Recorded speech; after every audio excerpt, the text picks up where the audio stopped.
All right. Linebackers quick hits, May 11th. Not a lot going on today. Kind of a quiet day. Just saw the Braves take care of the Mets 8-3. Pretty solid. Not sure what Feliciano was doing pitching to Matt Diaz. Pretty well documented. Don't think I have to talk about it too much there. Just kind of got lucky. Honestly, it's all the breaks from the Braves weren't catching last year seem to be catching this year. It's good to see them. I think it's 5 out of 6 now. Pretty good. I think they're only about a game and a half out of first, which is pretty nice. Or it could be 2.5. Not 100% sure on that one.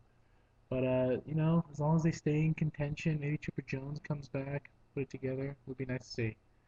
Um, I think this Kmart Mark Cuban thing is absolutely hysterical. I mean, let's face it, Kmart is a punk. He's a punk. He has been a punk. He probably will be a punk for the rest of the time. He's a good guy to watch. He's just never lived up to his potential. And Mark Cuban, well, Mark Cuban's a punk as well. What else can you say? Different kind of punk. I think Mark Cuban's more like a nerd punk, and Kmart's more like a thug. But you know, tomatoes, tomatoes. I think Mark Cuban should have said what he said. Kmart looks like he's doing it the right ways. As long as we don't find Mark Cuban dead in the alley somewhere, then I think the Kmart's doing it the right way, which is not the way Mark Cuban does things. So you know, kudos to Kmart and Mark Cuban's still always a head scratcher. You never figure him out.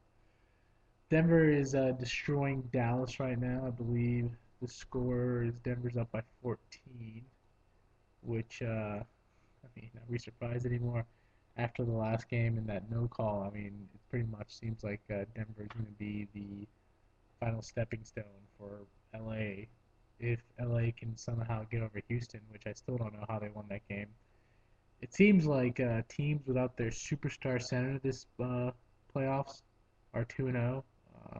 Magic steamrolled the 76ers, and Houston, Aaron Brooks. Did we even know who Aaron Brooks was before this game? I mean, he's a good player, but never really was in the national spotlight until this last game. I'm pretty impressed. Shane Battier also took the leadership role, which was good to see. I remember him watching him play in Memphis with Powell and Powell and Battier, and I remember them. It's good to see him do good. Kind of glad for them pulling it out. I mean, I still think the Lakers are going to win this series. It just apparently is going to be longer than we all thought. The Western Conference Finals should really start like in 2 days, and we're just gonna have to wait another week for LA to finally beat Houston. Anyway, so the Cavs finished off the Hawks today. Hawks just beat up. LeBron's too good for them. They don't have an answer for LeBron, and I kept looking over, and the Hawks would make a little run, and LeBron would say, not anywhere, not in your house, not in my house, not anywhere." LeBron, too much for the Hawks. Kind of sad to see him go. Maybe hometown favoritism right there, but kind of sad to see them out of the playoffs. They're just not that good. Kind of beat up. Like to see them full strength and see them give it a good shot, but I think they're missing a couple pieces and they're a little beat up. Marvin Williams got to go. Sorry, Atlanta fans. Marvin Williams got to go. You've had your shot. I see how much tremendous upside you have, but no, just gotta go. Gotta get out of here. Tabs waiting on playing the remaining corpse of the Celts Magic series. It's been a pretty brutal series. Uh, kind of made a comment last night about Big Baby Davis, and was thinking about it. He's made those shots all throughout the playoffs. It's not a surprise. Is he gonna end up being one of these clutch shooters? By the end of his career, it's kind of interesting. He doesn't fit that body frame. I guess his personality fits it though. Big guy, playing kind of soft, kind of expecting to be more of a low post player, but maybe he ends up being a little jump shooter by the end of his career. Definitely a nice little wrinkle in his game. Um, honorable mention for today is going to be the Caps and the Pens. Um, hockey is not interesting.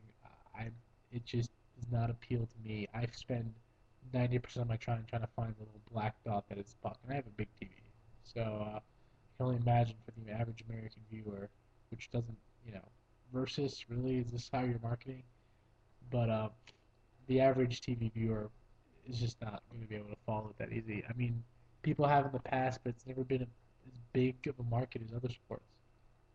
And I think that the NHL is going to have to come a long way to revive itself. However, if you are watching this Caps Pens series, it's pretty good. It's pretty good to see these two teams go up against each other. I think Pittsburgh is the better team, but I would have to say Ovechkin is probably the better player. He shows up in spurts, but when he does, he's dominant. And not that I know a whole lot about hockey, but it was kind of intense. It was good to watch. Unfortunately, you just kind of knew it was going to an overtime game, so it's almost like just skip the first three intermissions. Let's just go to sudden death.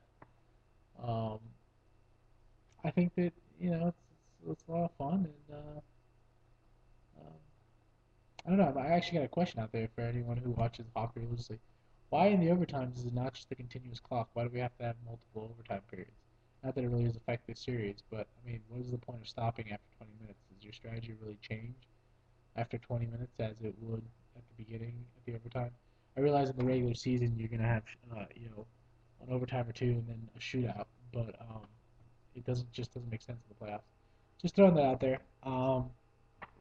Anyways, this is it for May 11th. Hopefully, I have some better stories for you guys tomorrow. But that's all I got today. So peace out.